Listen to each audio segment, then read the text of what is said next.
Friends, ఇప్పుడే అందిన వార్త. సుప్రీంకోర్టు సంచలన తీర్పు చరిత్రలోనే మొట్టమొదటిది అంటూ లేటెస్ట్ అప్డేట్ అయితే రావడం జరిగిందండి.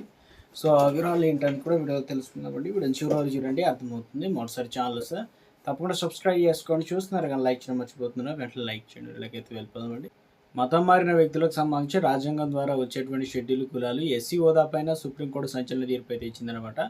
క్రైస్తవం లేదా ఇస్లాం మతంలోకి మారిన వారికి ఎస్సీ హోదా వర్తించదని, దాన్ని ఆధారంగా చేసుకొని ఎస్సీ ఎస్టీ అట్రాసిటీ చట్టం కింద న్యాయపరమైన రక్షణ పొందలేరని ఈ సంవత్సరం మార్చి 24లో సుప్రీంకోర్టు తీర్పు ఇచ్చింది. దాన్ని ఇప్పుడు మళ్ళీ రివ్యూ చేసేందుకు ఒప్పుకోలేదని తెలియజేశారు. అంటే ఈ కేసు ఏంటంటే, వివాదం ఎక్కడ మొదలైందంటే, ఈ కేసు 2021 సంవత్సరం నాటిదన్నమాట. ఆంధ్రప్రదేశ్లోని బాపట్ల జిల్లా పిట్లవానిపాలెం మండలం కొత్తపాలెం గ్రామంలో ఇది మొదలైంది. ఆ గ్రామానికి చెందిన చింతాడ ఆనంద్ పాస్టర్గా చేస్తూ ప్రతి ఆదివారం క్రైస్తవ ప్రార్థన నిర్వహిస్తున్నారు. ఒక రోజు ప్రార్థన ముగించుకొని ఇంటికి వెళ్తున్న టైంలో తనపైన అక్కల రామిరెడ్డి సహా 5గురు దాడి చేసి కులం పేరుతో తిట్టారని ఆరోపిస్తూ ఆనంద్ చందల్ పోలీసులు కంప్లైంట్ ఇచ్చారు.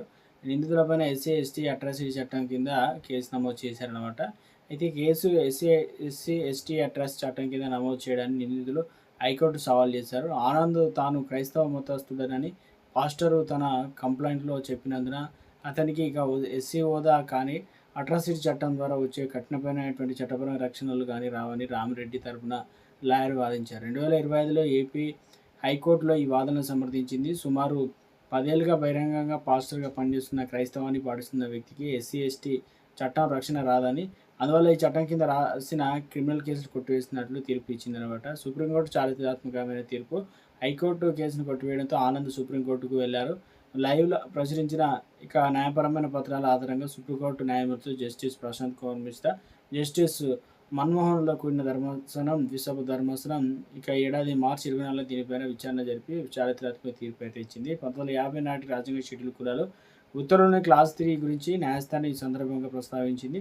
ఆ ఉత్తర్వుల ప్రకారం హిందూ, సిక్కు లేదా బౌద్ధ మతం కూడా ఇతర మతాలకు క్రైస్తవం, ఇస్లాం తదితర స్వీకరించి ఆచరించే ఎవరికైనా షెడ్యూల్ కులాలు ఎస్సీ హోదా రక్షణ మేర రద్దవుతుందని ధర్మాసనం అత్యంత స్పష్టం తెలిసిందనమాట. కుల వ్యవస్థ అనేది క్రైస్తవ మతంలో లేదని, ఒక వ్యక్తి మతం మారిన మరుక్షణ చట్టం దృష్టిని అతని ఎస్సీ హోదా రద్దవుతుందని న్యాయస్థానం కుండబద్దలు కొట్టింది. అందువల్ల అతనికి ప్రభుత్వాలు అందించే రిజర్వేషన్లు కానీ, అట్రాసిటీ చట్టం వంటి ప్రత్యేక రక్షణలు కానీ వర్తించవని చెప్తూ హైకోర్టు తీర్పు ఇచ్చిందనమాట. రివ్యూ పిటిషన్ల కొట్టివేత తాజా పరిణామాలు తీర్పుపై అభ్యంతరాలు వ్యక్తం చేస్తూ ఒకసారి తీర్పును రివ్యూ చేయాలని కోరుతూ ఆనంద్ రివ్యూ పిటిషన్ అందుకు సుప్రీంకోర్టు ఒప్పుకోలేదు. ఇదివరకు ఇచ్చినటువంటి తీర్పులో లోపాలేవి లేవని చెప్పేసి తేల్చి చెప్పడం జరిగింది. బాపట్ల పట్ల జిల్లా కలెక్టర్లు వినోద్ కుమార్ ఆధ్వర్యంలో జిల్లా స్థాయి స్క్రూటినీ కమిటీ ఈ కేసు పైన విచారణ జరిపి ఆనంద్ క్రైస్తవాన్ని ఆచరిస్తున్నట్లు పూర్తి ఆధారాలతో నిర్ధారణ కావడంతో ఆయనకు ఉన్న ఎస్సీ కుల ధృవీకరణ పత్రం క్యాస్ట్ ఇటీవల అధికారికంగా రద్దు చేసింది. సుప్రీంకోర్టు తీర్పు తర్వాత ఎస్సీ సర్టిఫికేట్ అధికారికంగా రద్దు కావడంతో రాష్ట్రంలో బహుశా